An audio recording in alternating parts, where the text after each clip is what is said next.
Welcome, everyone. I now call the September 19th, 2023 regular City Council meeting to order. Please join me in the Pledge of Allegiance. Pledge allegiance to the flag of the United States of America and to the republic for which it stands, one nation, under God, indivisible, with liberty and justice for all. The City of Bothell provides the option of attending council meetings remotely or in person. Public comment will be allowed both in writing or verbally. Verbal comments may be taken either in person or remotely. Sign-up sheets were provided online by the City Clerk's office via link from the agenda. A call-in phone number was provided on the meeting agenda for members of the public who wish to listen live to the meeting. If you have called in, we ask that you mute your device. If a participant fails to mute their connection and causes a disruption to the meeting, the connection will be terminated. At this point, we'll take a moment to take roll calls of the council members by position number.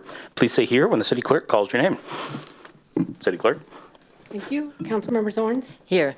Mayor Thompson? Here. Councilmember Alders? Here. Councilmember McNeil? Here. Councilmember Mankey? Here. Councilmember Dodd? Deputy Mayor Alcabra? Here. All present with the exception of Councilmember Dodd. Thank you. And I believe Councilmember Dodd will be here before too long. Next, I'd like to reiterate some meeting guidelines. For remote meeting attendees, please speak clearly and pause frequently, mute your microphone when not speaking, and for council attending remotely, use the raise hand feature when you wish to speak. We'll move on to meeting agenda approval. Are there any changes to tonight's agenda? Seeing none. We'll move on to presentations, reports, and briefings with public engagement opportunities. It is Pollution Prevention Week.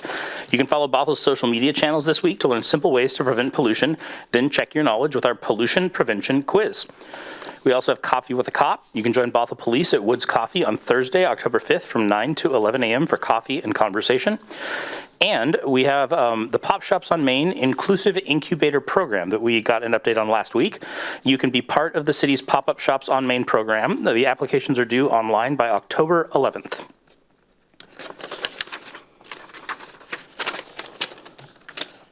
Next, we have a couple proclamations. First up is Hispanic and Latino Heritage Month. Whereas each year from September 15th to October 15th, National Hispanic Heritage Month is observed by celebrating the culture, heritage, and countless contributions of those whose ancestors were indigenous to North, Central, and South America, Mexican, the Caribbean, and Spain.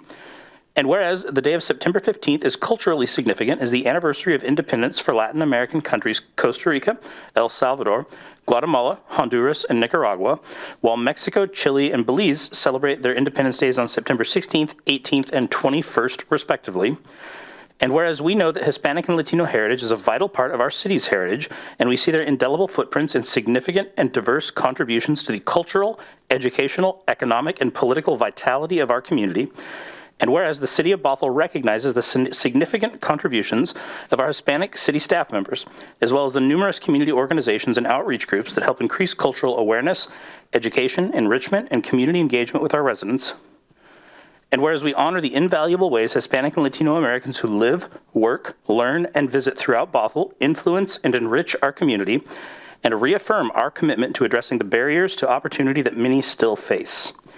Now, therefore, I, Mason Thompson, Mayor of the City of Bothell, do hereby proclaim September 15th through October 15th Hispanic Heritage Month in the City of Bothell, and invite all to celebrate the rich diversity of the Hispanic and Latino communities and the many ways they contribute to our city. And I believe we have Mr. Lazos here to accept.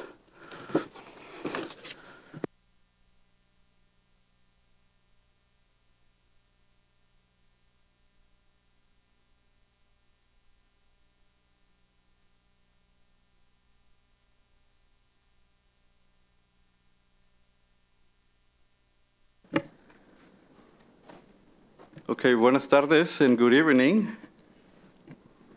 Mayor Thompson, council members.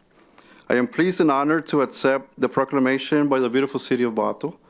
My name is Faraón Torres Lazos, and I'm here representing the Society of Hispanic Professional Engineers, SHIP, or spelled SHPE. I would like to highlight that our stakeholders are not only engineers, but also children, students, families, teachers, and everyone who can help develop an engineer in the future, right? CHIP has made an impact in the Hispanic and the Latino community for nearly 5 decades. And we are the largest association of Hispanics in science, technology, engineering, and mathematics. And we exceed 13,000 members nationwide, several of whom call this beautiful city their home, study, commute, and work in the city. And we also partner with the students at institutions in the region, and some of them who are hosted here in the city. I'd like to highlight that our membership is committed to changing the lives and empowering the Hispanic community to realize its fullest potential through access to positive role models, mentoring for those who are pursuing careers in STEM, science, technology, engineering, and mathematics. Locally, through the Puget Sound chapter of CHIP, we partner with academic and industrial stakeholders to promote professional development and access to engineering and STEM education. In short, we're developing the next generation of Hispanics in STEM. With that, I'd like to thank the city and thank you for today's proclamation.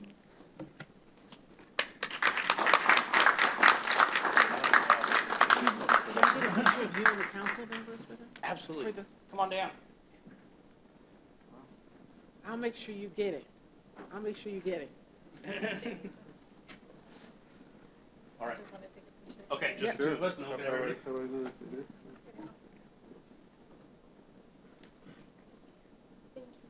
Thank you. Hold on, we're gonna get the council member's name. All right, everybody. Okay. You can define what it is. Come on in. Pull in. There we go. Get closer, Ron.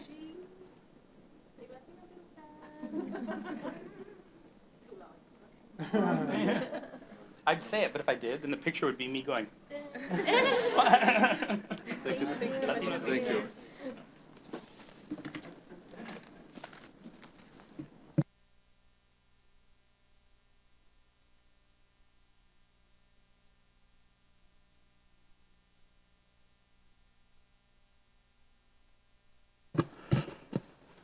All right, we have one more proclamation tonight for National Diaper Need Awareness Week. Whereas diapers need the condition of not being able to afford a sufficient supply of clean diapers to keep babies and toddlers clean, dry, and healthy, can adversely affect the health and well-being of children and their families.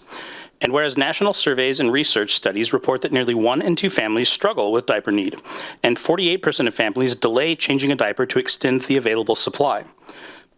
And whereas a daily or weekly supply of diapers is generally an eligibility requirement for babies and toddlers to participate in childcare programs and quality early education programs that enable children to thrive and parents to work. And whereas many parents struggling with diaper need report missing an average of 5 days of work each month due to an insufficient supply of diapers. And whereas without enough diapers, babies and toddlers risk infections and health problems that may require medical attention, resulting in medical costs, and parents may be prevented from accessing childcare needed to go to work or school, thereby destabilizing the family's economic prospects and well-being. And whereas, through their important work of addressing diaper need, diaper banks play a critical role in supporting families, improving infant health and well-being, and advancing our local and state economic growth.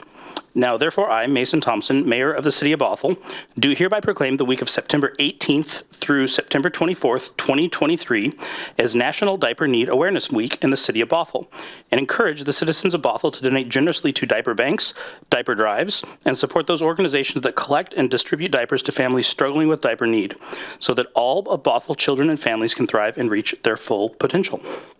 And I believe we have Helen Banks-Rutan here to accept.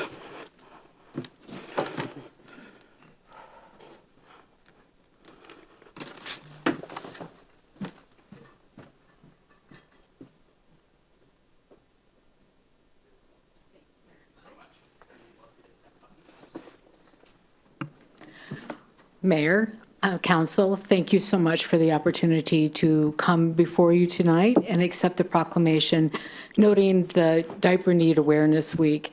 We really appreciate you helping to bring this need of so many families in our area to the attention through the proclamation.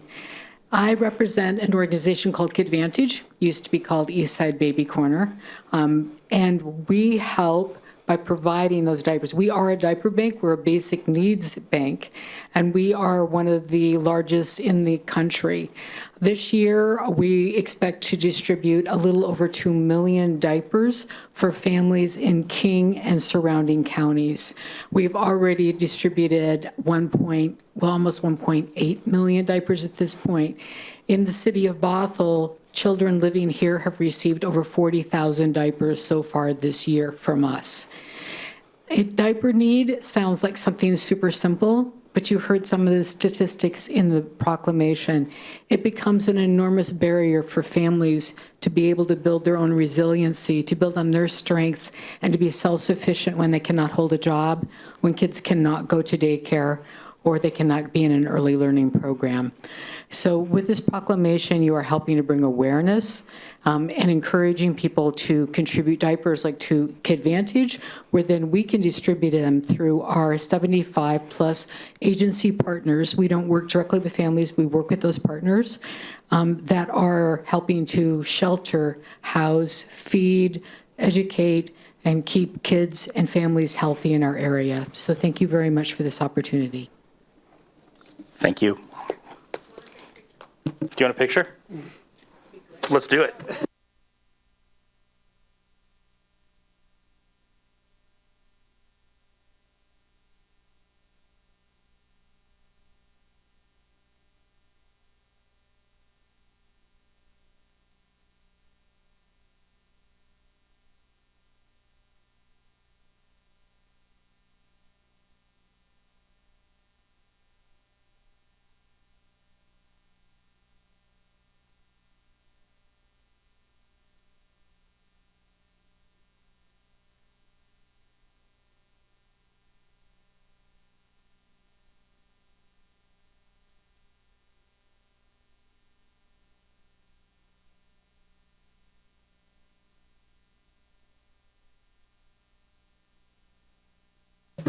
All right, next up, we have a staff briefing. We have the Mid-Biennium budget update and City Department refinancing update. City Manager? Thank you, Mayor. And it feels like just yesterday that we were having conversations about a mid-biennium budget. And I'm learning in my career that that means it's time to start talking about budget again. So tonight, just a quick update from our finance director, Quan Wong, and our budget manager, Ted Rainin, to give you an overview of what to expect this coming fall between now and the end of the year around the mid-buy, and also a bond refinancing opportunity, and then as well as a financial report, which those were coming to you pretty regularly when I first got here, and we did agree to take a pause on those until we had a new finance director who had a little time to think about how do I want to do this. So tonight is the first of an update, and with that, I'm going to turn it over to Finance Director Quan Wong. Thank you. Mayor, council members, good evening. Tonight, we'll give you an update on all budget-related items. 3 of them will be our focus tonight. And the financial reports are included in your council package. So if you have any additional questions, please, we are available to answer them. But tonight, we would like to give you really 3 updates on the budget process. The first one is an update on this year's mid-biennium budget process and scope. The second one is an update on the financial status following the fiscal closing of the 2021 and 2022 budget. And the third item is to provide you with information regarding an upcoming opportunity to refinance 2 of the city's existing bonds to a lower interest rate. So this is a preview, and we'll come back to you for a longer study session to do a deeper dive. And I also want to recognize Ted right next to me. Ted and Gretchen were the acting Deputy Finance Director last year, and they really put together a fabulous budget. So tonight, we don't need to deal with any budget shortfall. That's because of their work and your decisions. So I want to recognize him and Gretchen tonight. So the first item, the mid-biennium budget. So this year, the mid-biennium approach will be including really primary housekeeping items as needed. We are not going to talk about really any major new items. We want to really push it to have a more strategic approach to those items. So what are the examples of housekeeping items? So the first one is really adjustments to budgets for updated financial or project schedule. And most of these are really capital projects. So we'll come back to you with a list just to keep our book synced. The second one is really recently accepted grants from the federal government and also from the state agencies. So we'll, again, sync up our budget because of the new grants. The last one is really all other technical adjustments, position lists, our rates and fees. So we will, again, come to you with a comprehensive list. So what's to come before the City Council in the next few months? On October the 10th, really the first item is an ordinance to refinance 2 city bonds to a lower rate. Right now, as everyone is watching what the Federal Reserve is doing, so are we. So we will be, again, watching closely how the bond market is going. But at least right now, there still be a projected saving. The second item is on November the 14th, as mentioned, we will do a study session to do a deeper dive on what is coming for the mid-biennium budget. The third meeting is on November the 21st. We need to update the ordinance to adopt the 2024 King County and Snohomish County property tax rates. So every year they do an assessment on their properties, and we would adjust the rate accordingly. The fourth meeting will be on December the 5th to adopt the mid-biennium housekeeping amendments. So we'll present to you a list of amendments for you to consider. And on the same night, we will also do the ordinance to adopt the 2024 sewer, water, storm, and surface water utility rates and the BMC Title 18 amendments. So that's what's coming your way in the next couple months. So the next item is how we ended the 2021-22 budget. The good news is we ended up with a positive fund balance. As I mentioned to somebody before the meeting, other jurisdictions are not in as lucky of a position as we are. As you may have heard, your surrounding jurisdictions are facing a budget deficit. So do our school districts. But I think, again, due to the good work of staff, the city manager, and the city council, we really made some tough decisions. And where we are, I think we are in a good place toward future budget discussions. So how did we end up the 2022 financial situation? So revenues came in above projection by about $8.1 million. Mostly about $4.6 million was due to the sales tax. It's not $2, it's $2 million budget building and mechanical permits. So my mistake, it's not $2, it's $2 million. And then $1.7 million from interlocal government, mostly due to reimbursements from some of the fire districts. Because we send our firefighters to fight forest fires. On the expenditure side, expenditures came in under budget by about $3.2 million due to vacancies. So when you add up the balance between the revenue side and the expenditure side, we ended up with about $11 million in ending fund balance. So that's good news. We didn't have to deal with the negative fund balance, but the $11 million was included in the 23-24 adopted budget. So we were right on target. So I don't think I can top that. So it's so close to what Ted and his staff did last year. So what's going on right now in the 23-24 budget? So the first 6 months, everything is according to projections. So we are right on the target of the 25% benchmark. Having said that, again, we are watching the revenues very closely, particularly in the real estate excise tax, because of the higher interest rate or the borrowing costs.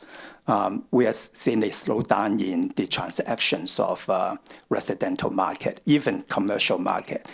So we're watching that closely. But on the positive side, because of the high interest rate, our investment with the state pool and also with our Wells Fargo bond portfolio, we are earning like $2.6 billion above projection. So it cuts both ways. So it works sometimes, and it covers some of our revenue shortfall. But again, overall, we are right on target. Now, successes and challenges as we approach to the mid-biennium budget and also for the 25-26 planning. So again, the city made really strong financial decisions, including what the council did to set aside $3.5 million for a budget stabilization fund. So that really helped us push our burden further away in the future years. Now, having said that, we will cross the revenues and expenditure lines sometimes in 2026. So challenging future budgets. So what are our challenges? Well, the cost of growth due to inflation. We have never, in my recent career, seen inflation as high as 5%, and last year was about 9%.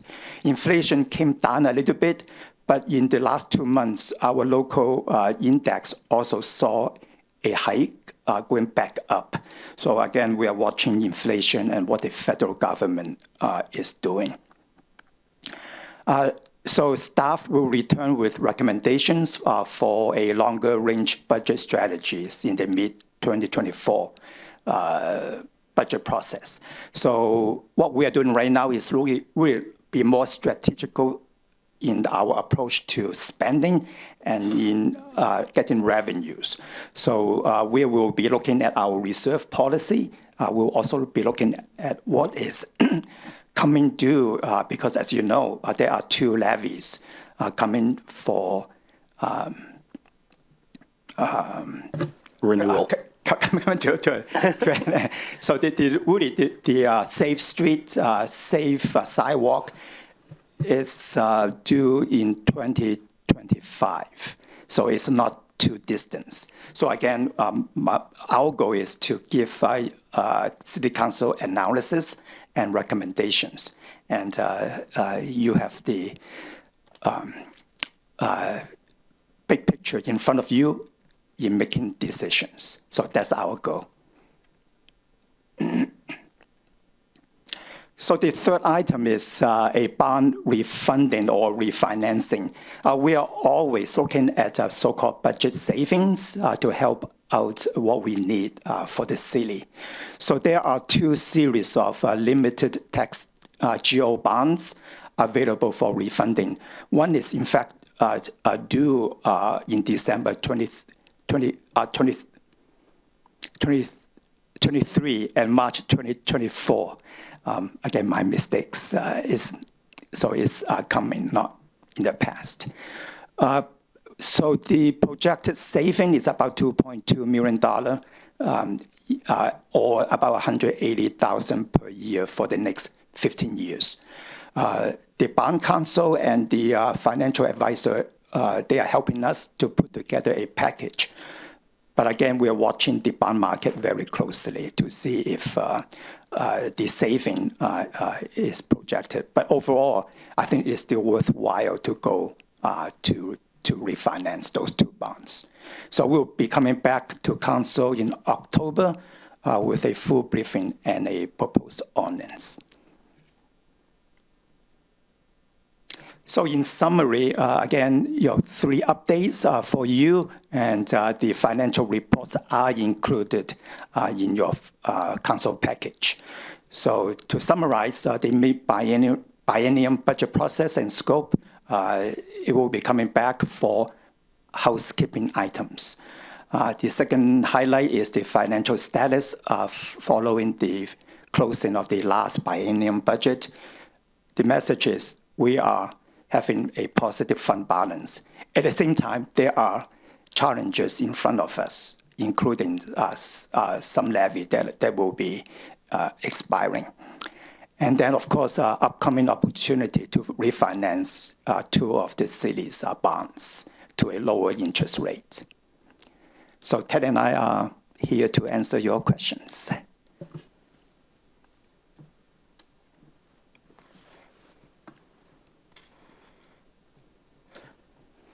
Councilmember Zorns? No question, really. But going through the agenda packet, I, saw the graph where at 2025 is this major, yes, that one. This one. And I was like, how do we address this? And I appreciate you making the point that one piece of it are some levies and bonds that are going to need to be re-upped. And that I would think would affect that graph somewhat. But thank you for reminding us that funding those things is not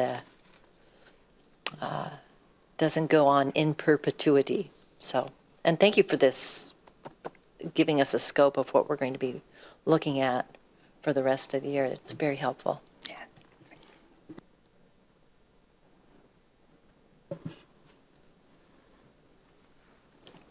Councilmember Aldrich? I saw your hand moving. Calling on me in advance. I really appreciate this presentation and laying out kind of next steps. It's really interesting to see sort of the, revisiting what we'd worked on last year and see how things are going. So appreciate this update and look forward to seeing you again over the next coming months. We've got some business to attend to. Thank you. Yes. Thank you. Fine. Deputy Mayor? Oh, sorry. Go for it. What rules are we talking about? Thank you. This is helpful. I like this chart because it reminds me of cautiously optimistic. Remember? So I hope we're going to. I'm looking forward to the discussions over the next couple of months because we have to think outside the box, given the restrictions on fundraising that we have. Real estate tax, and we talked about some ideas last year about how we can generate more sales tax revenue and all these kind of things. We just have to start thinking, about partnerships and other things that might help us generate revenue that will extend this the cross, the lines crossing further out. So, but thank you. I'm looking forward to the conversation. Awesome.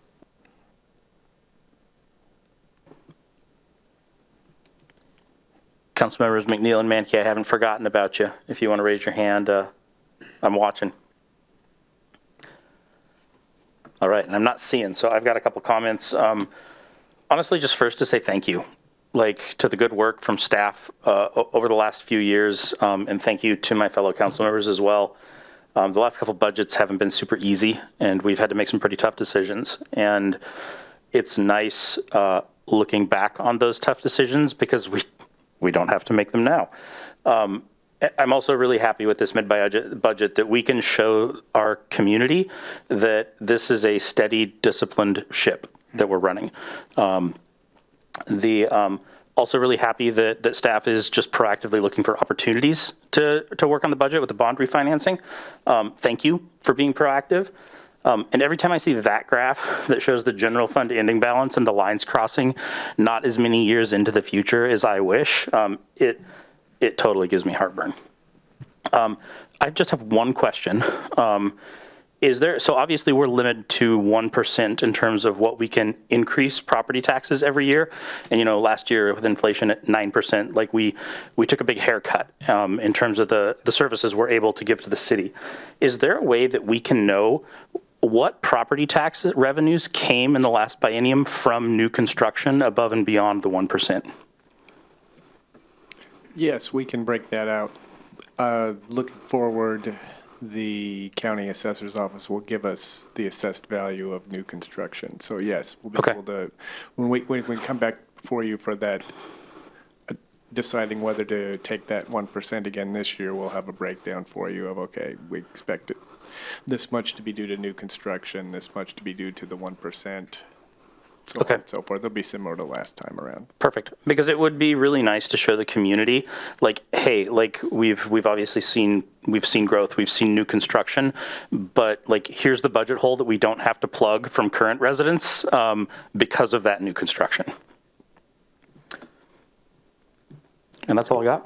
Mayor? Yes. Can I also add that AWC, the Association of Washington Cities, is taking a look at that 1% lid on property tax and considering recommending to the legislature to change that policy at the state level.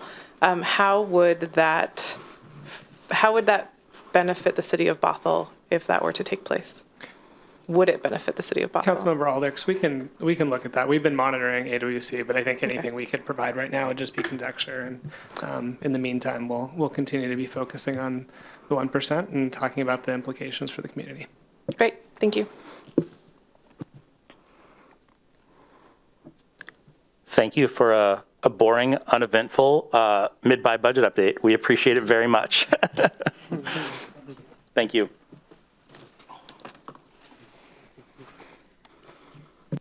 All right, next up, we have the city manager report. Thank you, Mayor, and good evening, council members. And again, thank you. Quan was good at saying thanks to everyone, but really have been appreciative of his joining our organization and stepping in at the beginning of the year and guiding us through closing books with his team for many of them who weren't here and getting us through an audit successfully and all sorts of good things. So Quan and his team are continuing to just work hard and do great things. So thank you, Quan. Just really one quick item, very quickly. Hopefully people checked their mail last week. The fall edition of the Bothell Bridge did come out. And as we talked about this summer, we are doing a quarterly mailing right now, and they're the postcard version. They're going to start growing again next year. We're going to keep trying different things, but just wanted to draw people's attention to it. If for some reason you already recycled it and you're listening to this and think, oh no, the good news is that you can go to our website and get a digital version. If you go to bothellwa.gov and then two words you don't normally hear together, but Fall Bridge put together. So it's bothellwa.gov / Fall Bridge. In this edition, there's links to a lot of rich information around some surveys around stormwater, transportation comprehensive plan. There's information about preventing flooding in the fall, and the pictures of beautiful fall leaves remind us of some of our threat. A reminder about the school zone enforcement program, Puget Sound Health, and then as well as some of the opportunities that we see in the community reports in terms of Firehouse, the open house, and the trick or treat on Main Street will be coming to a slide near you pretty soon here. So I'm thankful to our communications staff for getting this pulled out and doing great work, and again trying to get us back into a place of where we have the ability to communicate and try new things, so we can find the best way to get information out to our community. So thank you. Thank you. All right, next up is visitor comment. The city has accepted visitor comment in writing, as well as accepted sign-up sheets for those who wish to speak at tonight's meeting. Written comments submitted to the city clerk no later than 3 p.m. today were forwarded to all city council members and are part of the record. When the clerk calls your name, you will have 3 minutes to speak. Please note that council will receive your input, but upon the advice of our city attorney, we do not engage in discussion of these topics. Staff will make note of items requiring follow-up. City clerk. Thank you, Mayor Thompson. I think we may have skipped over council committee reports, but we can go back to that after we do the... You're totally right, and we did, and we will. Okay, thank you. Before I begin, I'd like to just remind commenters that while you may speak to whatever topic you choose, we ask that if you are a council candidate, you do not use this time to speak to your own campaign. With that, we did receive one written comment, and that was from Cameron Chapman, who wrote in regarding the DEIB roadmap. And we have one person signed up, and that is Katie Hodelin. So if you'd like to step to the podium, you'll have 3 minutes to speak. Do I need to push anything? It's on. You're good. Excuse me. Thank you for having me. I just want to be completely honest and transparent with you. I don't want to be here. I came and spoke at a July meeting regarding something that I thought was just me and my husband deciding if we want to stay in Bothell or not, or retire here or move. And that got me researching more and listening more and asking more questions that, like I said, I maybe kind of wish I didn't get myself involved in.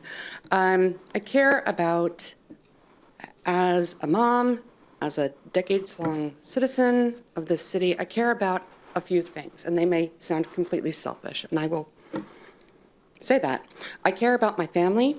I care about my money. I care about my property. I care about the investments that I put into this city, not only with my financially and through volunteerism work, whatnot. And I care about public safety.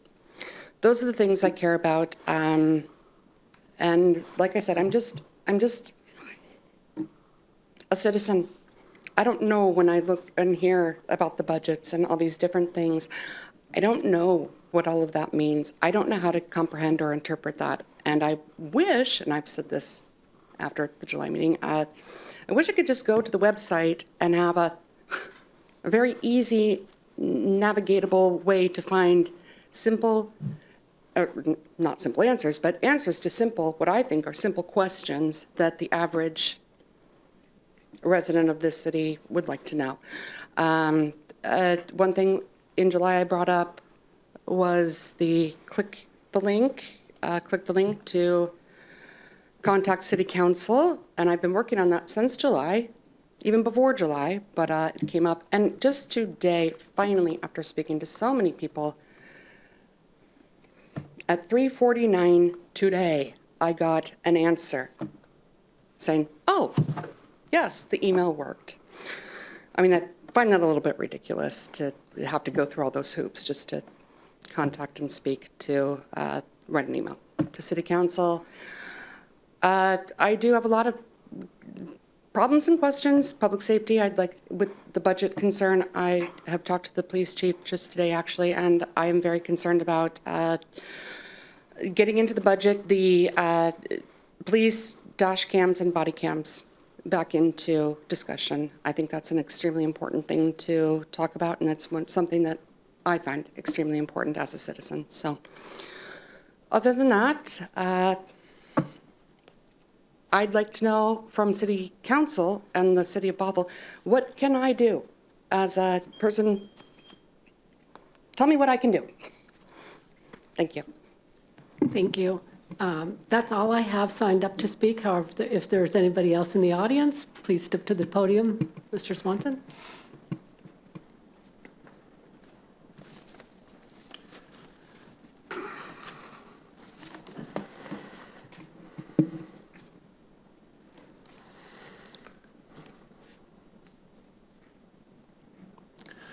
So I'm not really too sure why we're bothering with spending a lot of time on the comprehensive plan update, because it doesn't appear to me that anyone's paying attention to our current comprehensive plan. And if you read through it, it's pretty clear.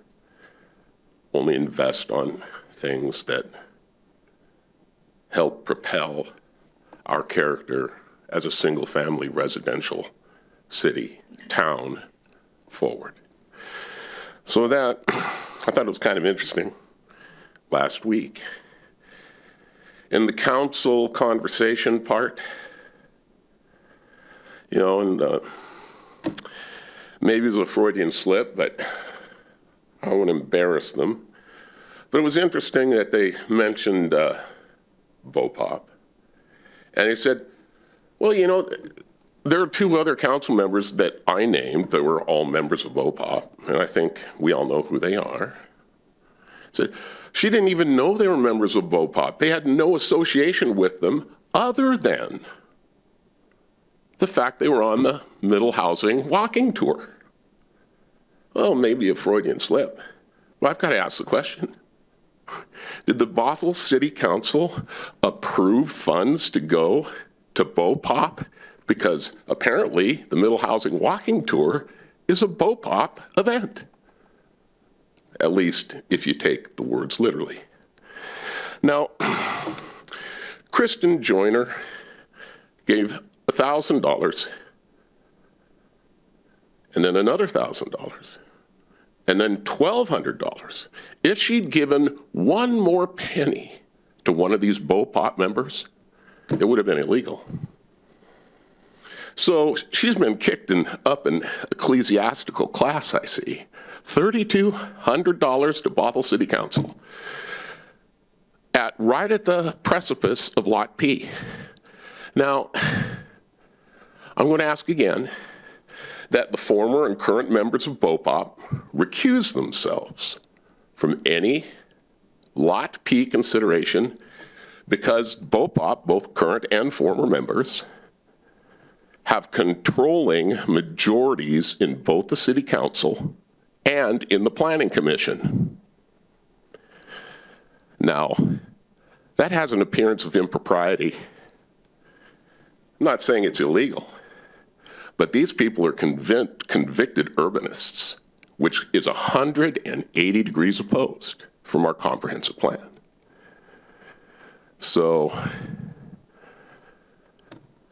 I'm asking them and the Planning Commission that are current and former members of BOPOP to recuse themselves. Thank you. Thank you, Mr. Swanson. Is there anyone else in the audience who wishes to speak? Please, if you do, please step to the podium. And if you're in the audience, you can raise your hand, please. In the virtual audience, sorry about that. I'm not seeing anyone, Mayor Thompson. Thank you, City Clerk. All right, we're going to circle back to council committee reports. And if I said I was just waiting for Councilmember Dodd, would you believe me? No. Okay, fair. Seamless. Well done. I do have an update from the North King County Coalition on Homelessness. Cities were able to give some updates. And then we also received an update with demographic information that we had previously requested from the Regional Homelessness Authority.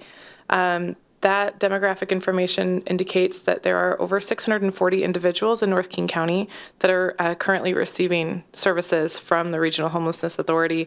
And there are 9 partner organizations that are receiving funding from KCHRA. Also upcoming is a forum with Rod Dembowski, King County council member, on September 29th at Kenmore City Hall. And that is going to be the NUSA Forum from the North Urban Human Services Alliance.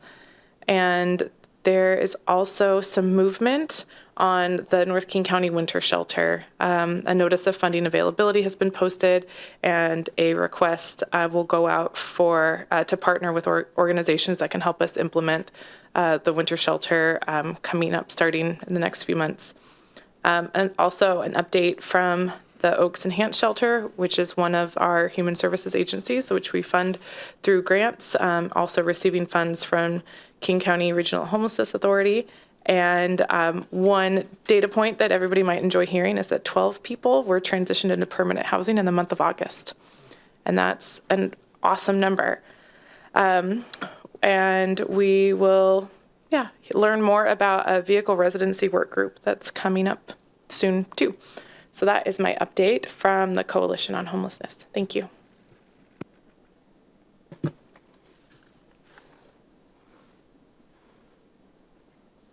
All right. Seeing none, we're going to move on to the projected agenda discussion.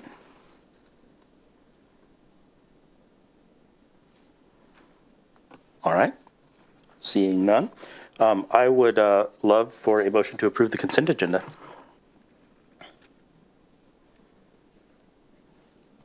Councilmember Zorns. So moved. Second. I think she just moved it for you. I've got a motion from Councilmember Zorns and a second from Councilmember Dodd to approve the consent agenda. Would anybody like to speak to the motion? Seeing none, City Clerk? Please say yes or no when I call your name. Councilmember Zorns? Yes. Mayor Thompson? Yes. Councilmember Alders? Yes. Councilmember McNeil? Yes. Councilmember Mankey? Yes. Councilmember Dodd? Yes. Deputy Mayor Alcabra? Yes. Passes 7-0. Thank you, City Clerk. All right, next up, we have a study session. Agenda bill is 23143, the DEI Roadmap and Program Update. Let's go down there.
All right, City Manager, would you like to introduce our presenters?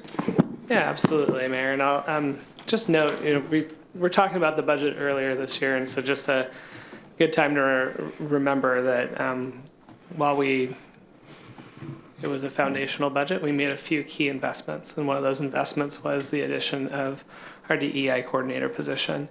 And so I'm excited to welcome Gabby to the table tonight to give a presentation and an update of where things are on our diversity, equity, and inclusion program roadmap. One of the things that I will just take the city manager prerogative to also add, though, too, because it's more than an introduction. I always want to acknowledge that while we added a position, this is lonely work if you're doing it by yourself.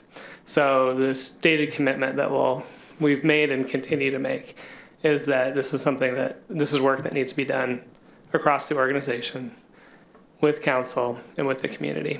It's not solo work.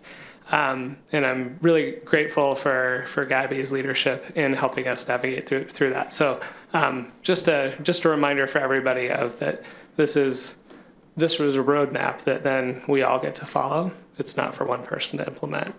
So with those words, I'm going to turn things over to I'm going to go straight to Gabby. And Becky Range is also here as our assistant city manager, who's been along for this journey before Gabby or I ever joined. So we're thankful to have her here tonight, too. I would say more than along for. Yes. She has done a lot of work on this, and I'm really happy that she's at the table today. Absolutely. Hi, all. Thank you so much for the introduction. Good evening, Mayor and Deputy Mayor and council members. Like Kyle said, my name is Gabby. My pronouns are they, them, and I'm the Diversity, Equity, and Inclusion Coordinator for folks who are joining on Zoom or in the community. We're here to share an update on the Diversity, Equity, and Inclusion Program development at the City of Bothell, as well as the Diversity, Equity, and Inclusion Belonging Roadmap that is guiding our work moving forward. So we'll go ahead and get started. Just as a reminder, tonight's presentation is an update. It's information only, and we're not requesting any action from council, but any feedback that is given will continue to guide the work as we move forward. Like Hal said, it's a roadmap, and anything that's shared will be helpful in the future. Just some briefing. I'll start with some context and history. I'll go into an executive summary of the DEIB roadmap. I'll talk briefly about the alignment with the council vision that was developed, and then we'll talk about implementation and the next steps. Throughout this presentation, you'll hear me use the acronym DEIB, which is Diversity, Equity, Inclusion, and Belonging, and DEI being Diversity, Equity, and Inclusion. So if you hear those throughout, I'll try to switch it up pretty often, but you'll hear those. So starting briefly with context and history, in 2017, Resolution 1358 was given to reaffirm our commitment to being a safe, welcoming, and equitable city. The following year, the Dive In team was formed, which is an internal staff committee focused on leading DEI initiatives within the city. In 2020, Resolution 1404 was passed along with a budget approval, which reaffirmed our commitment to diversity, equity, and inclusion, and provided funds to hire a consultant to research a DEI program at the city. In 2021, Channing Kelly Ray Consulting was hired to lay the strategic foundation for a DEI program within the city.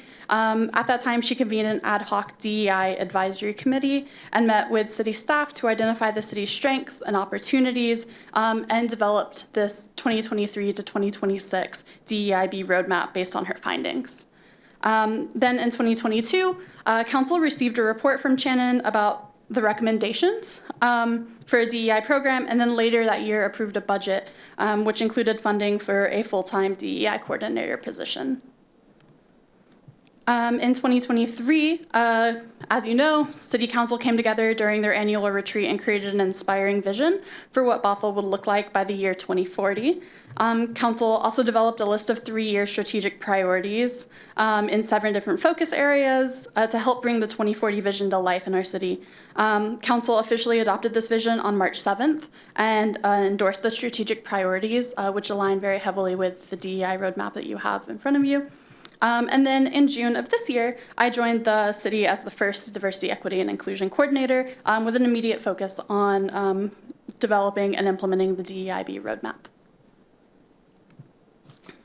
So to get into it, the diversity, equity, inclusion, and belonging roadmap really provides a look forward into the tangible steps that the city can take to work towards creating a more equitable environment to live, work, learn, and visit. It was crafted with direction from the council and the city manager's office in collaboration with the Dive In team, the internal staff committee, city staff, and community groups. The plan was drafted by Channing Kelly Ray and then built upon when I joined the city in June. Once a working draft was developed, feedback was sought through the Dive In team, the executive leadership team with the city. Each of the department directors were met with one-on-one, and then the community advisory boards and commissions were also met with. We convened a focus group of community members to give feedback on the plan as well. And then based on the feedback gathered from each of these stakeholders group, this living document is ready to guide our work moving forward. You might notice that I hesitate to call this document finalized, and I definitely don't believe in a final draft. As I said, this is very much a roadmap, so it can't be inflexible. It must remain adaptive as we move forward in this work. I like to say, just like Google Maps doesn't tell you to just plow through the traffic. When you hit a road bump, you slow down. If there's, sometimes it does. If there's construction, it helps you move around it. So this very much functions in the same way so that we can remain adaptive and flexible to our community's needs. And it cannot function as a checkbox. So this is a promise that we make to ourselves and our community about how we guide this work moving forward. And like we say here, it's both aspirational and operational. So it must provide these big picture ideas, but it also must be something that we can put into practice and every day in our work.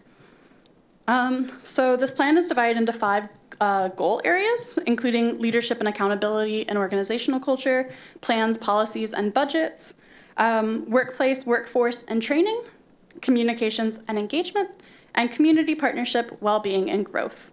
Each of these goal areas is broken into overarching goals, then with specific action items, and I'll be going through each of these 5 goal areas now.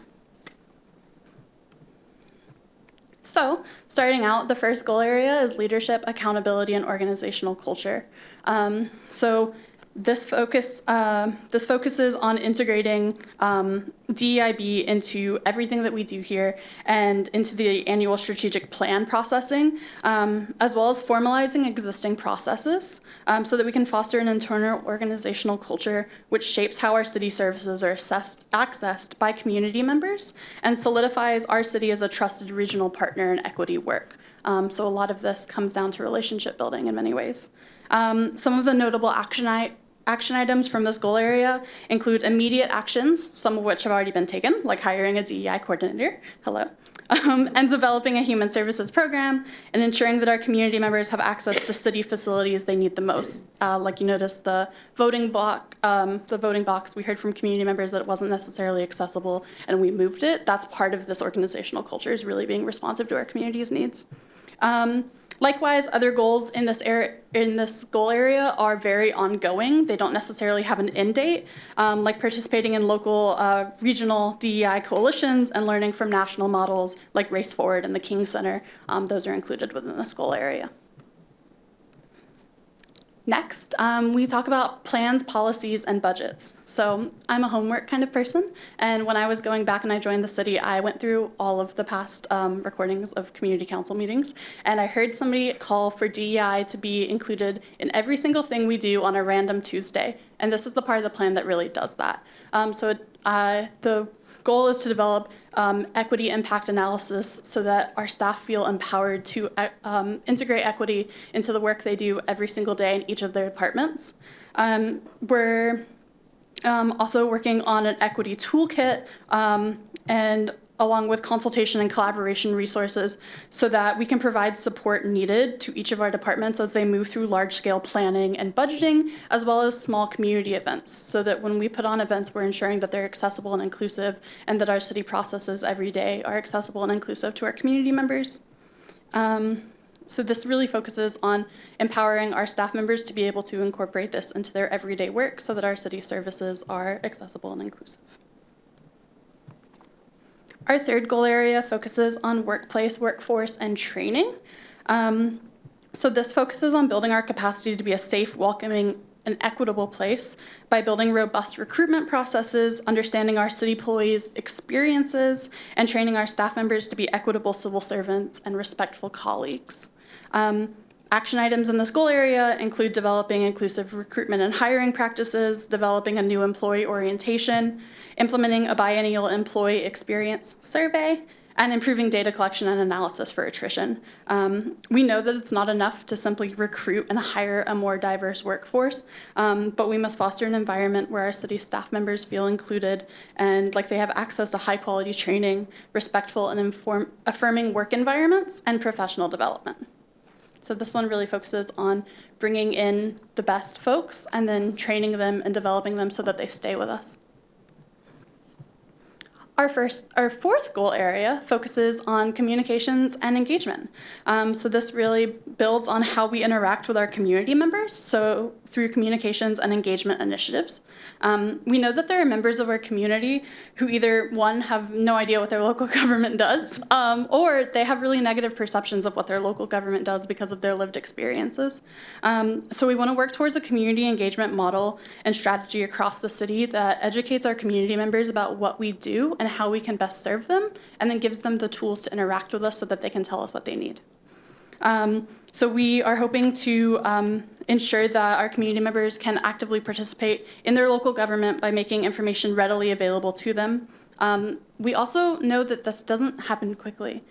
This requires both short-term and long-term action items, and we have to show up consistently in this work to build that trust. Trust takes a long time to build and is very easy to break, so this really focuses on building relationships in our community. So part of this includes developing a language access plan and making translation services accessible and readily available to city staff so that on the day-to-day, they know if they have somebody in front of them who doesn't speak English, they know exactly what they can do to ensure that they're serving them equitably. As well as proactively sharing commonly requested data and making that available to people rather than having them put in requests for data, making sure that we're proactively sharing that in order to build trust and transparency with community members and their local government. and updating our communication strategy so that across the organization, we're all working towards creating a unified and collaborative community engagement model. So all working together. Area 5 focuses on community partnership, well-being, and growth. So this really focuses on ensuring that our community members feel safe and welcomed in our city, and that staff encourages civic participation in a variety of ways. So this really encourages neighbors to get to know each other, celebrating the cultural diversity that we have here in Bothell, and creating a compassionate and welcoming city. Some of the action items in this goal include a civic training program, publishing a cultural observances calendar so that city community members have access to it, but then also city staff knows what are some cultural observances happening, so that we're not scheduling meetings over high holy days, or so that we're not like making conflicting schedules. Formalizing the cultural proclamations process and ensuring that we're really involving community members in that proclamations process, and supporting a human services grant program. So this work aligns very heavily with the council vision and priorities. In looking over the council vision and priorities when I started, it's very clear that equity is woven into all of our priorities and really woven into the way that we consider our work. But these were the areas that I felt there was the most alignment. So the community of trust and respect specifically calls out developing a phased plan to implement DEI across the city. A joyful and healthy way of life talks about assessing opportunities to enhance citywide cultural events and celebrations. I've been working pretty heavily with our Parks Department, who's been doing an awesome job of that, and it's been really a great thing to see. And then building Bothell's beloved community, so using the King Center's principles of nonviolence to bring people together, enhance civil dialogue, and care for others. So those are where we see like the most alignment, but like I said, it's truly throughout the entire document very clearly. So some of the important milestones that we've already started.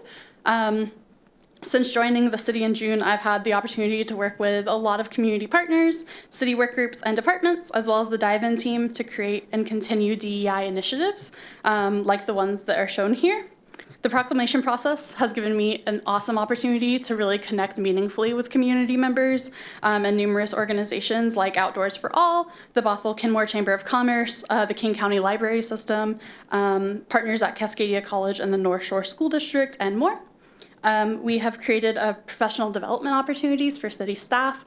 In July, for Disability Pride Month, we hosted a lunch and learn style event that was all about recognizing and unpacking ableism in our day-to-day work and how we as city staff members can fight ableism and ensure that we're creating disability accessible and inclusive city events and parks. And then we've also been able to provide these both synchronously and asynchronously through creating a DEI educational resources repository on our website.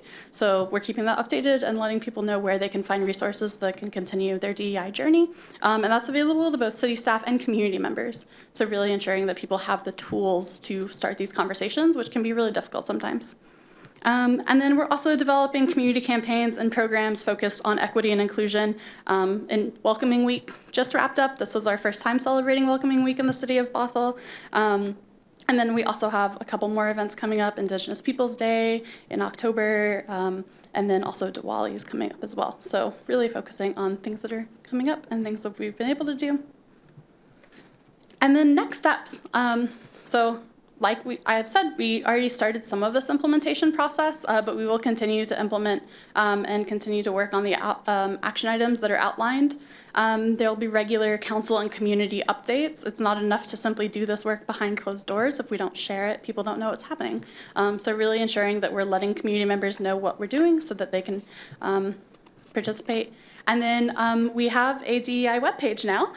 So the city's DEI webpage is a landing page for folks to go learn more about what we're doing, keep people updated, and then also provide resources so that they can see what we have coming up.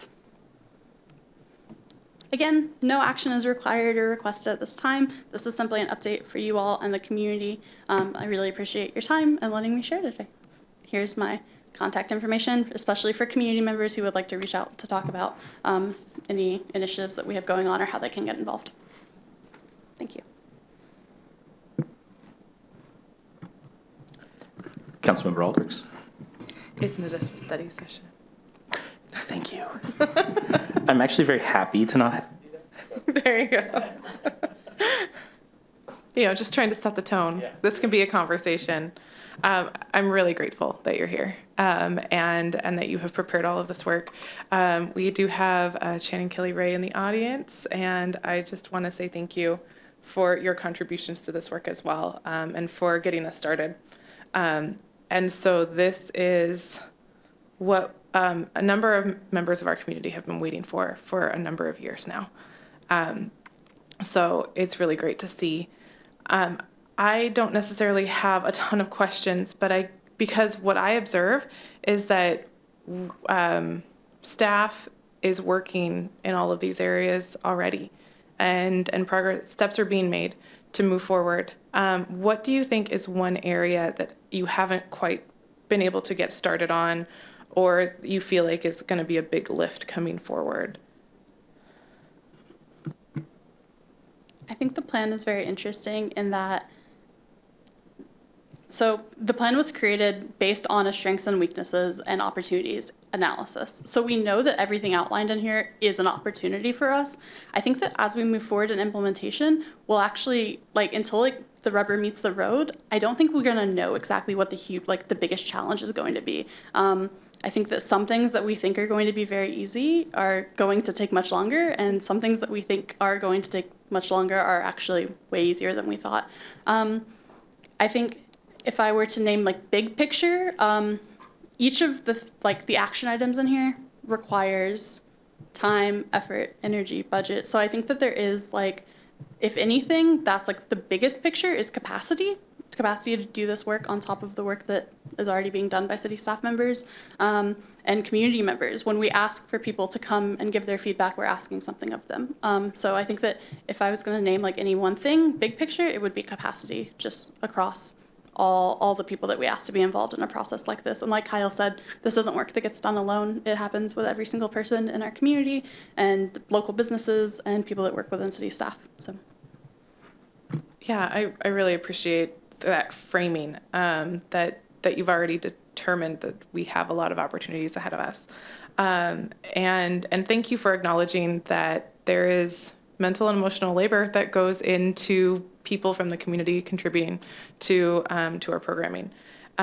One question I have is, have you yet had the opportunity to work with Community Development Department on the Engage Bothell platform? Are you looking at opportunities in the future where there can be a DEI related survey project engagement opportunity there? Yeah, we've been very pleased with the way that CD's used Engage Bothell and brought it into the city and unveiled it to the community for them to use. We're just at the very beginning of that work. Having an online engagement platform is really exciting. So I do think as we move through some of the actionable steps in this plan, we will absolutely be seeking community feedback through surveys or different activities or different things. And using an online engagement platform is a great way to do that. I will say there also are limitations. So there are many, many other tools in our communications toolkit that we need to use and able to reach all the different folks in our community. But what a great question. I will also say something that I said at Civic Saturday on over the weekend, because it was obviously on a Saturday, that you're welcome. Is that the Engage Bothell platform can be translated into 11 languages already. And so there is already, I just want to commend community development that work is already being done. And, not everything translates perfectly all the time. So I'm sure that there are some pretty amusing hiccups there. But the effort is being made and the effort is seen. And so I appreciate it. Thank you. Councilmember McNeil, I saw your hand there. Yes, thank you. Yeah, this brings back a flood of memories on work that has been done for quite some time and will continue to be needed to be done. First and foremost, thank you for the presentation, the update on the work that we are starting to do now within our community. I would like to see if it's possible for Shannon Kelly Ray to give her input on the challenges that we see ahead. We all look at this through different lenses, and my lens is one of living in my skin for the better part of my entire life, 57 years. And while we may have these challenges in front of us, we may think that we're doing good work. We may do good work. There's also work that needs to be done to make sure that we're reaching all aspects, all parts of our community. And so I'd like the opportunity to hear from Shannon if she's there. I'm not sure if she's there or not, but if she's there, I'd love the opportunity to hear from her, because I've had the opportunity to be in several organizations, the North Shore School District, as well as other cities I know have used her. I just love to hear her input on where the challenges could potentially be for us in the future, because this work doesn't just stop here. I know we talk about it, but there's many different cultures within our community, different languages. It's important to understand that there is going to be some challenges ahead, and we must be intentional about solving those challenges. So if it's at all possible, I'd love to hear her input, since she did do a lot of work on this. Thank you so much, Councilmember McNeil and members of council and staff. This plan was a long way in the making. It was exciting to be able to partner with the city to do it. Just as kind of the refresh, especially for members of council that weren't present when we went through process, there was a lot of data gathering to come to this. And there's members of the council that came on board even as the work was underway that we talked to. But there was a leadership insight report done where we talked to all of the leaders of city staff to come up with findings, insights, and recommendations. There was a SWOT analysis of the city's policies, processes, and procedures to come up with insights, findings, and recommendations. There was the city survey, a staff survey. There were listening sessions of staff and then community members. There was the DEIB advisory body that looked at all of the work and offered their own set of recommendations from the perspective of community. So a lot of qualitative and quantitative data from lots of different corners of the city came to inform the plan. So there was a lot done in terms of a heavy lift.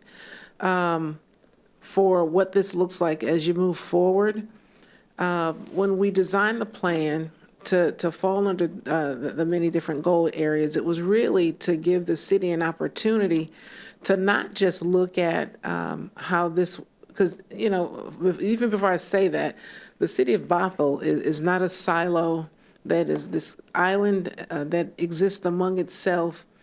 And even when I listen to some of the concerns about the comprehensive plan and what that looks like in terms of growth for a city that's leaning into DEIB and building toward this beloved community, there are lots of folks that we learned in the process. Whether you live, work, or play in Bothell, there's this ecosystem that connects all of these cities and communities. So Kenmore and Kirkland and Redmond and Duval and Everett and Woodinville and Edmonds and Lake Forest Park, all of these communities have members that live, work, and play within this same ecosystem. And creating that framework and aligning it with King County meant that everybody could have goal areas that were similar, so that you could not only benchmark your efforts against the county, but you could benchmark them against one another as similarly situated communities. But it would give you a foundation for what that road and that path forward should look like. And so it was facilities and policies and human services and housing and all of these many different areas. And so I think that the first challenge and concern is to make sure that as you lean forward into the plan, to make sure that you look at what's happening in neighboring cities and collaborate, partner, and align where you can, because there are people that work in the city of Bothell that can't afford to live in Bothell. And there are people that live in Bothell that work in Redmond and other places. And so there's this ecosystem that will intrinsically tie you to one another always. The other challenge is I'm glad that there's the website that exists, but I think that transparency breeds accountability. And when you look at the city of Kenmore's plan that we passed, both the policy and plan, a week and a half, 2 weeks ago, alongside those goal areas are specific strategic initiatives. Those are the things that are not just data informed, but that have performance measures to be able to look at what those engagement steps are, because people should be able to ask, what are you doing specifically? What are the programs and actions and initiatives and events that are happening specifically to close the gaps that you've identified? And to be able to share that information and engage the community in that information, and to make sure that where there are areas where you have a desire to have something done, but it's not within your wheelhouse, to be able to partner with those folks in the community where it is their responsibility, but a goal of the city to be able to accomplish, like housing. You won't be able to do everything that you want as a council to make sure that there is affordable, safe, and quality housing. But how do you partner with the community to make sure that that gets done with developers, builders, and the lot? How do you make sure that human services, while you can't provide all of the services necessary, how do you partner appropriately with members of the community, both in Bothell, but across King County and maybe even Snohomish County, to be able to deliver the many services, programs, and resources necessary? So I think that it's important to make sure that you always publish and open up the plan. And while the plan is aspirational, you articulate what those things are that you're seeking to do, and then partner appropriately, set priorities, and consider, especially when you talk about budget. I've watched lots of DEI plans sit and collect dust because you didn't have the staff or resources committed to be able to do those things. But the city of Bothell, you don't have the luxury to let the comprehensive plan collect dust, because the city's going to grow. The city's going to develop, and you have to make sure that you have the provision of infrastructure, built-in natural environment, healthcare, human services, access, like someone said earlier, access to political institutions, and all of these many different things that are the social determinants of equity, the things that as a community we work to build toward together. So my warning is to make sure that as you consider budget, look at the plan and the provisions in the plan over the 5 years and prioritize, because you can't I won't say boil the ocean all at once. You want to be able to feed lots of birds with one seed. And so make sure that you look at the plan and you look at what those priorities are. And as a council, you have to be good stewards of the resources of the community. So work closely with the city manager's office and the directors, and hear from staff and hear from community members of what those priorities should be as you scale out those things over the next several years. But make sure that you're doing those things where your eye is always on the prize at the end of the road. What can we do to make sure that Bothell's government is the thing that is working for people and with people, and people don't feel like it's the thing that's working against them? Thank you. Any questions before I scuttle away? Councilmember McNeil, did you have any questions for Shannon Kelly Ray? I guess not. All right. And again, my firm is always excited and thankful that we were able to deliver the plan and the roadmap to you. Oh, there he is. But we're always excited to be able to do this work with different cities across the region and different communities across the country. And we're thankful to have had the opportunity to work with the city of Bothell all of these years, and to continue the relationship through the police department and other areas.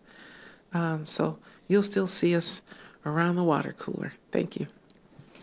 I'm going to just leap in here a second. Thank you for asking for Shannon to come up, because I feel like we just got a blessing from you, Shannon.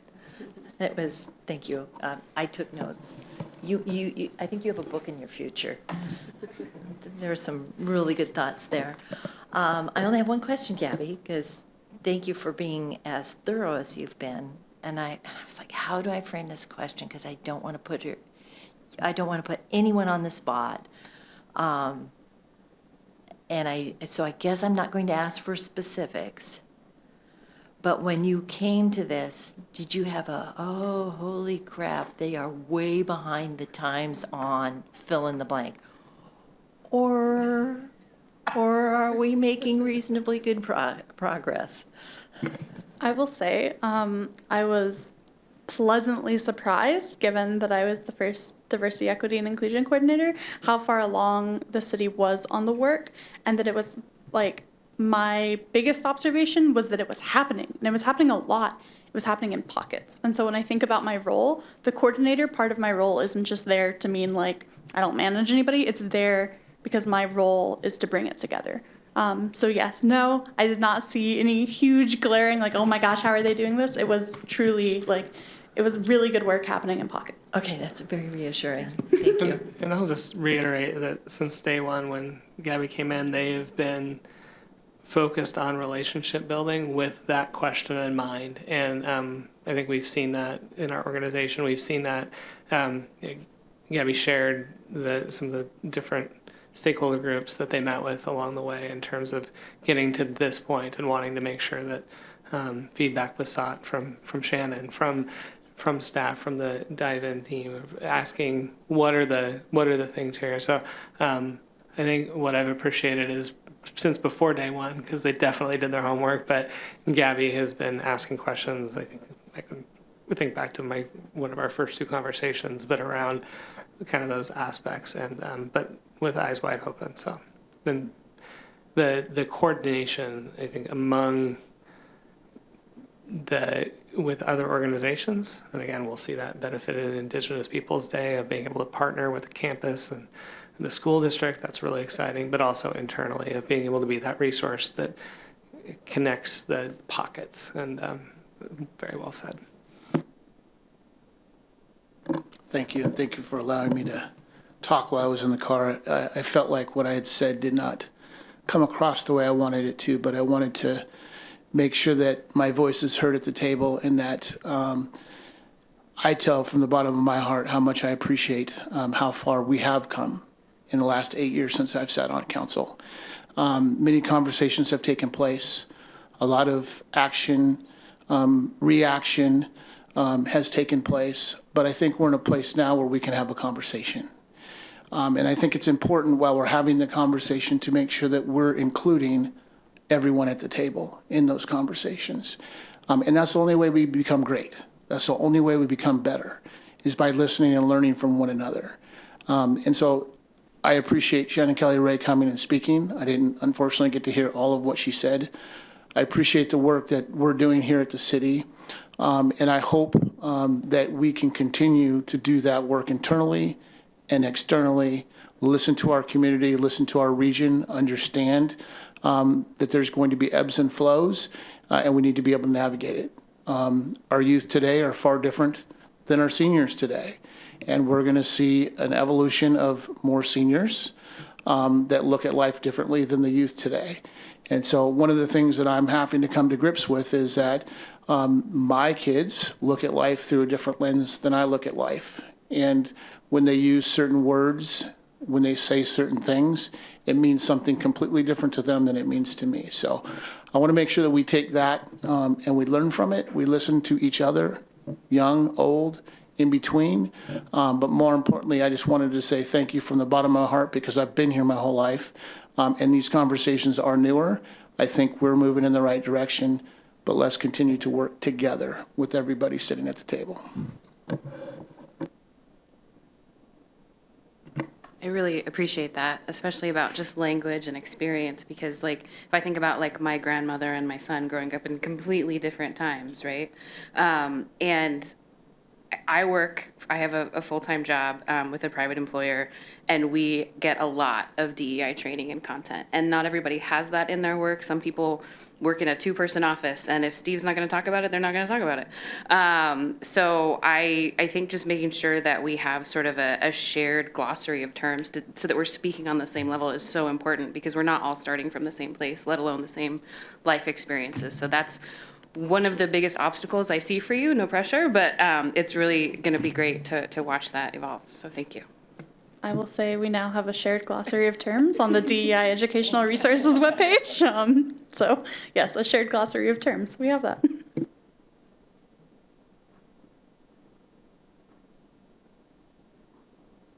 But if you're not going to say anything, I can go now if you want. go ahead. Okay. I have a lot of thank yous that are going to take a minute.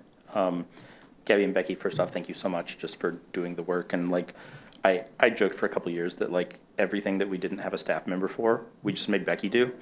Like, and this was certainly one of those things.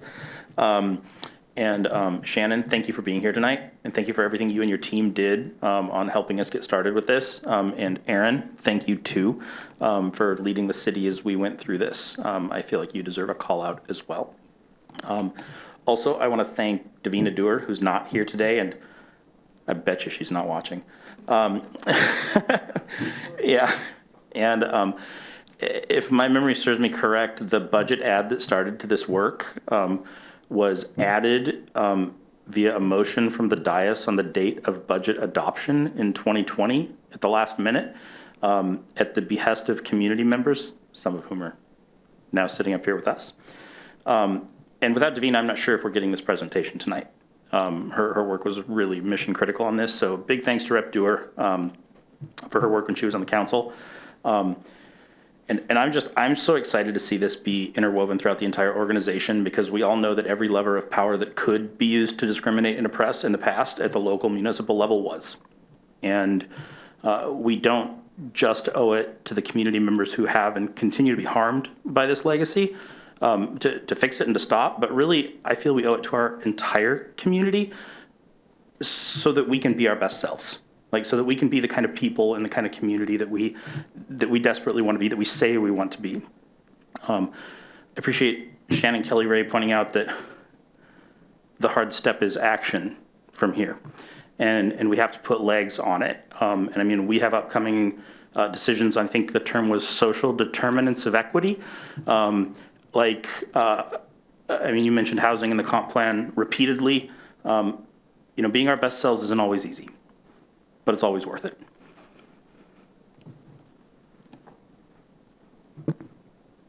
Is that like mic drop at the end? Is that what happened? Thank you. Thank you. Thank you. Thank you. Thank you. Everybody, I mean, it's amazing. I'm really happy that this is happening. But I think we need to do more. TBH, as my kids would say. Speaking of language between kids and adults, they say TBH. Oh, for real, for real. So many. Glossary of terms. We need a glossary of terms just for that. There is a couple of things that I wanted to let's do.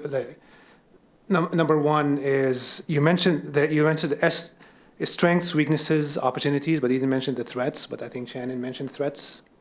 And we need to address that, because that's what's going to put legs on this whole thing. One of them, people. Another thing is money.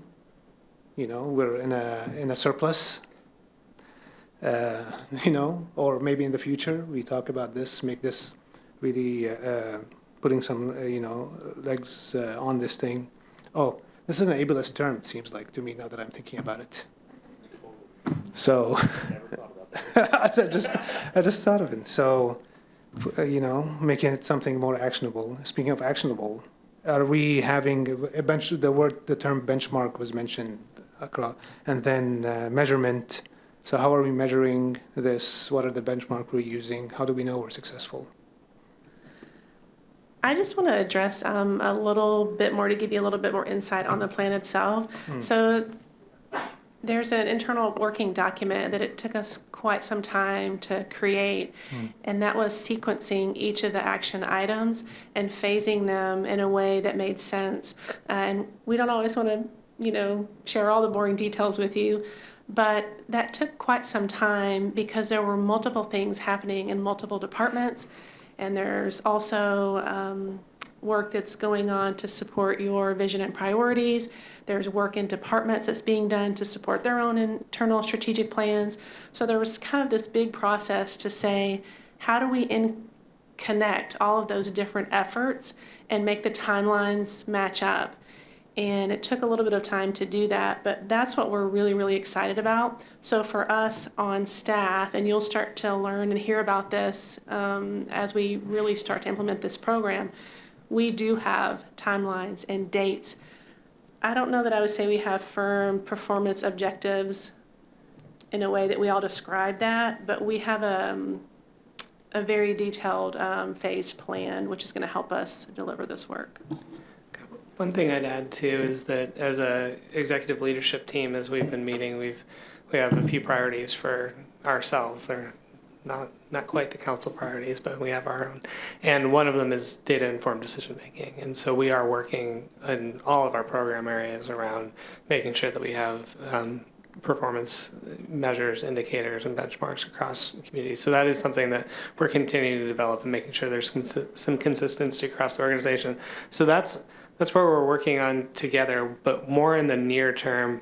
And again, we heard from our new finance director, Quan Wong, who's joined us in this year. One of the priorities that Quan had coming in and from the very first conversation about what future budgets would look like is that he introduced some new questions for departments to answer when they're making budget requests, and one of those is an equity impact in terms of every budget request that we make. So that's something we can control in the near term too, is that as we're doing new things, setting that expectation of what's the impact and how will you measure it. So that'll inform anything new that comes forward.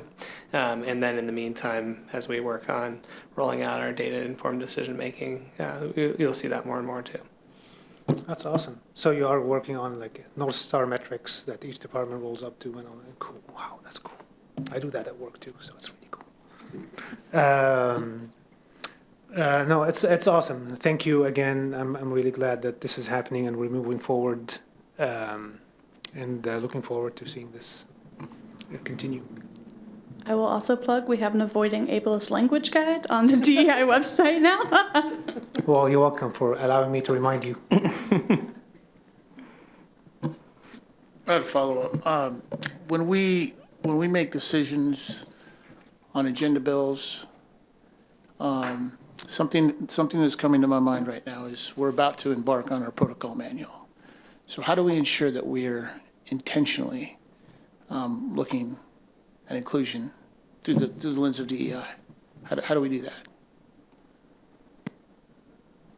So I've had the pleasure to meet with a couple different departments across the city and look at their processes and plans and programs that they're hosting and really sit down and say like, okay, let's look at this through an equity lens. Mm-hmm. And I'm sure that there is an opportunity to do that as well with the new agenda or the new protocol manual. So it's actually like a part of my role is consultation and meeting with folks throughout the city as they develop programs and processes so that we can look at that through an equity lens. So right now, the process is email Gabby. The hope is with an equity toolkit, eventually we will be able to empower others to act in that way as well. But for now, I'm doing the consultation on a lot of programs and processes so that we can ensure that they're evaluated through an equity lens.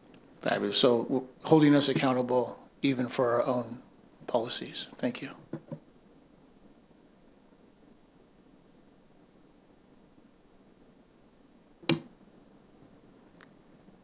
Councilmember Aldrich. So one thing I wasn't clear on when you first mentioned it was the DEI webpage. I thought maybe when you first said it that it was available for staff, but I Googled it.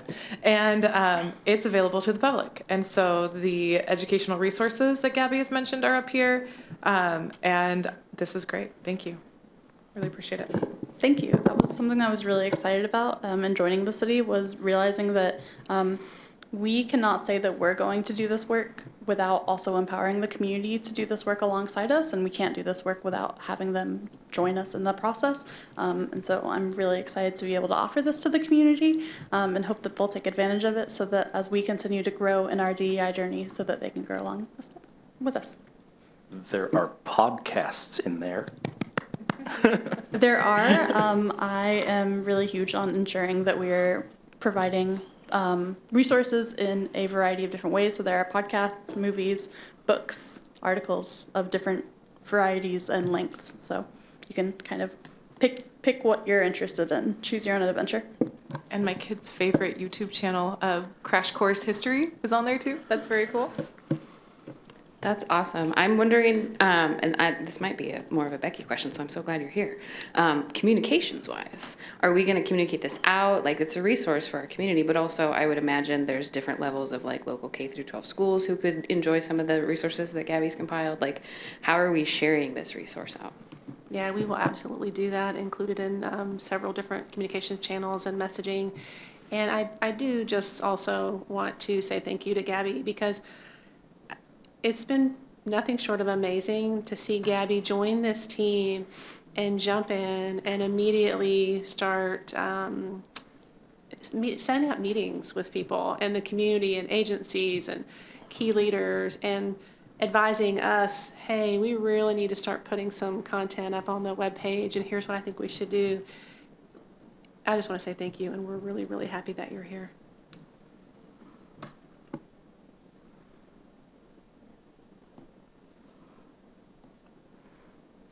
Is the pause long enough that we can move on?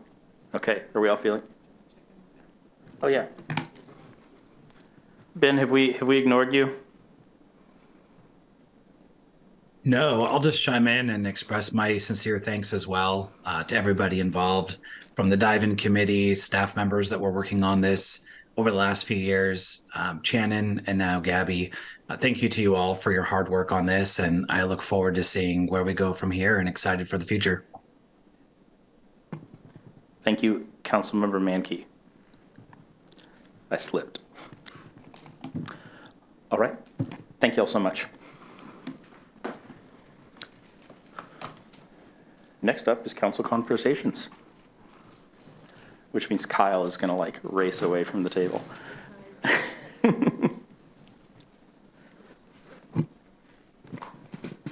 I have a couple of things. I would. Yeah. Well, this is the last meeting of September. I was going to ask for a moment of silence over the last Tuesday in September for summer. I'm grieving summer, but I'm not. But I have a hero, and it's one of our people.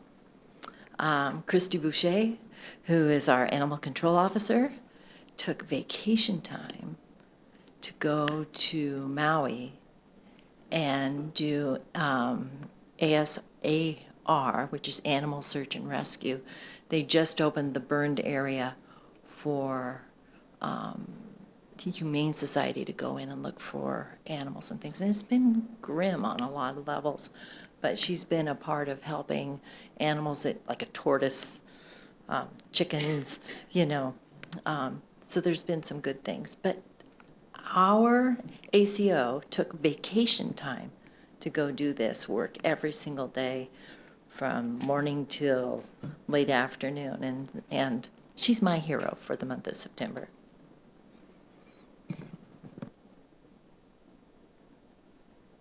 Thanks for sharing that.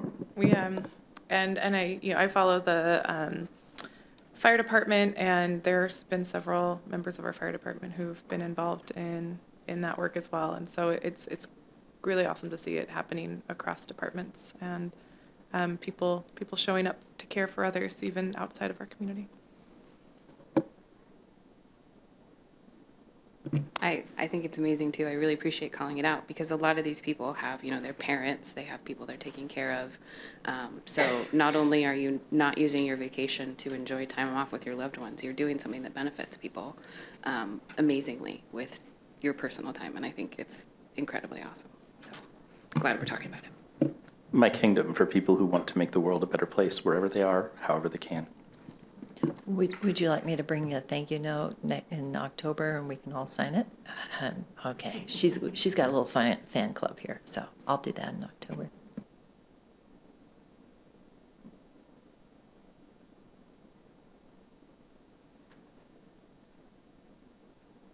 All right, I think it's safe to adjourn.